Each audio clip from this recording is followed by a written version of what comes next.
ब्रह्मांड और दुनिया हमेशा से ही इंसानों के लिए रहस्य का विषय रहे हैं। आज इतनी वैज्ञानिक प्रगति के बावजूद हमारी धरती पर ऐसे कई रहस्य मौजूद हैं जिनका पता लगाना वैज्ञानिकों के लिए भी लगभग नामुमकिन है।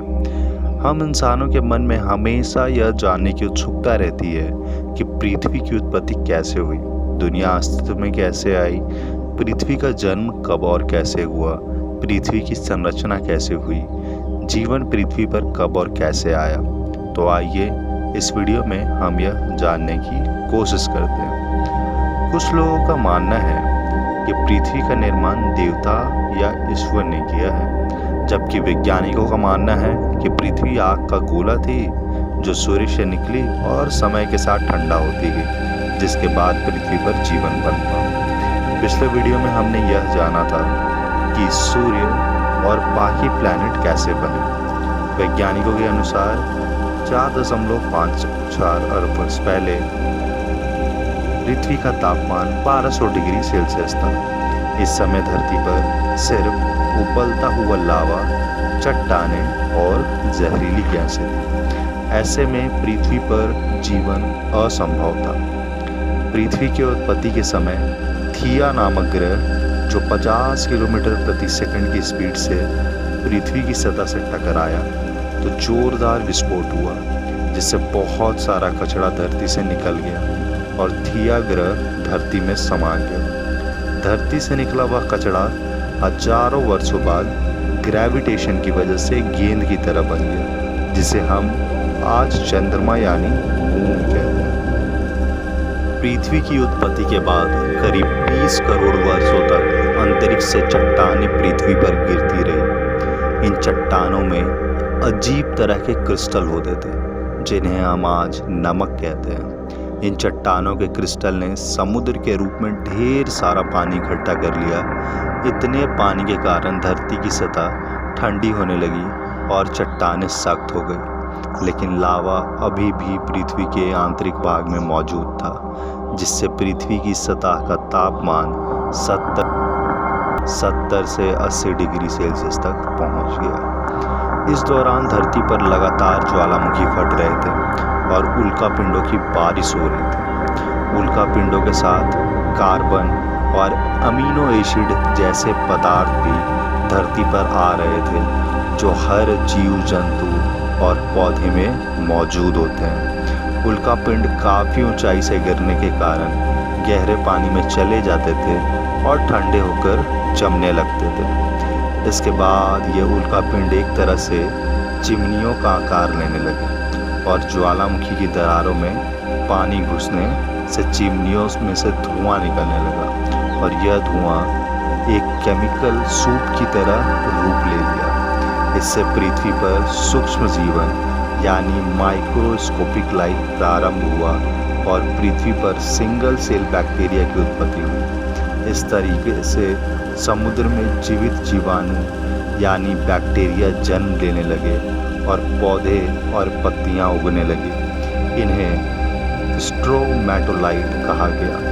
ये स्ट्रोमेटोलाइट सनलाइट से अपना भोजन बनाने लगे, जिसे फोटोसिंथेसिस का नाम दिया। फोटोसिंथेसिस प्रोसेस के कारण सनलाइट कार्बन डाइऑक्साइड और पानी को ग्लूकोज में बदलने लगा और इस प्रोसेस में बाई प्रोडक्ट ऑक्सीजन गैस बनने लगी, जो हम ह्यूमंस के लिए जिंदा रहने का इम्पोर्टेंट सोर्स है। इस लंबी प्रोसेस के बाद समुद्रों और महासागर में ऑक्सीजन गैस भर गई और धीरे धीरे ये ऑक्सीजन अर्थ के सरफेस में आने लगा, जिससे जीवन संभव हुआ। इस तरह के से करीब 2 अरब वर्षों तक पृथ्वी पर ऑक्सीजन बढ़ता रहा। समय के साथ समुद्र के नीचे की भूमि की सतह बड़ी प्लेटों में बदल गई और इन प्लेटों में लावा के कारण गति थी। पृथ्वी की सभी प्लेटें आपस में जुड़कर एक विशाल द्वीप बन गई, जिसे सुपर कॉन्टिनेंट रोडिनिया कहा गया।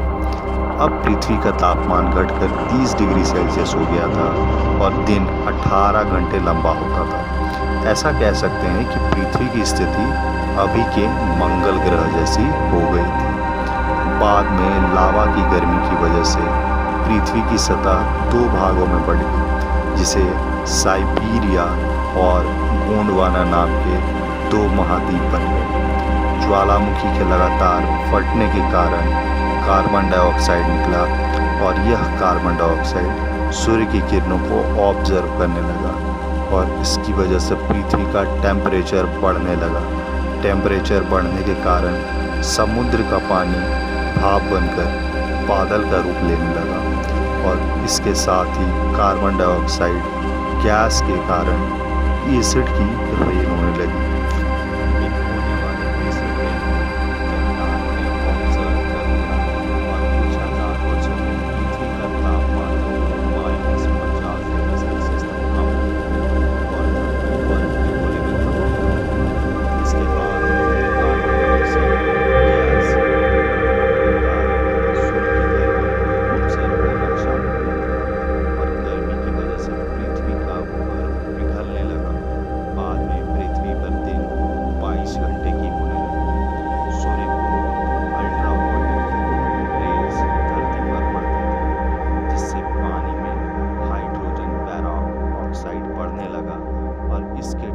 से ऑक्सीजन बनने लगा। ये ऑक्सीजन जब धरती से 50 किलोमीटर ऊपर उठी तो ये ओजोन लेयर बनाने लगी। इस ओजोन लेयर ने 15 करोड़ वर्षों तक खुद की लेयर को काफ़ी मोटा कर लिया और ये लेयर सन की अल्ट्रावायलेट रेस को सीधे धरती पर आने से रोकने लगी। इस वजह से पृथ्वी पर ऑक्सीजन बढ़ने लगा और पेड़ पौधे अस्तित्व में आए। समुद्री जल पृथ्वी के किनारों से टकराने लगे और उसमें फेन पैदा हुआ। वह फेन फंजाई में बदला।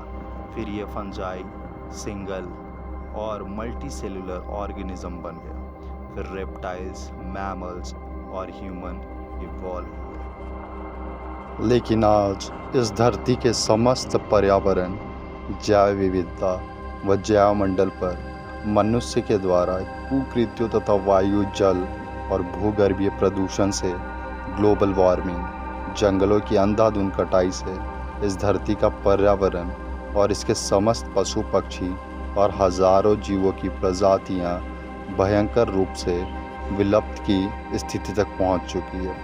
इसलिए अब इस धरती के सर्वाधिक बुद्धिमान हम मानव और परम कर्तव्य है कि हम अपनी धरती को हरा भरा, प्रदूषण मुक्त रखें, ताकि इस धरा पर उपस्थित जैवमंडल के सभी जीव जंतु एक दूसरे के साथ साहचर्य, अच्छे स्वास्थ्य और नैसर्गिक रूप से आनंदित होकर अपनी भरपूर ज़िंदगी जी सकें। फिलहाल इस वीडियो में इतना ही। अगले वीडियो में नए टॉपिक के साथ जल्द मिलेंगे। Thanks for watching.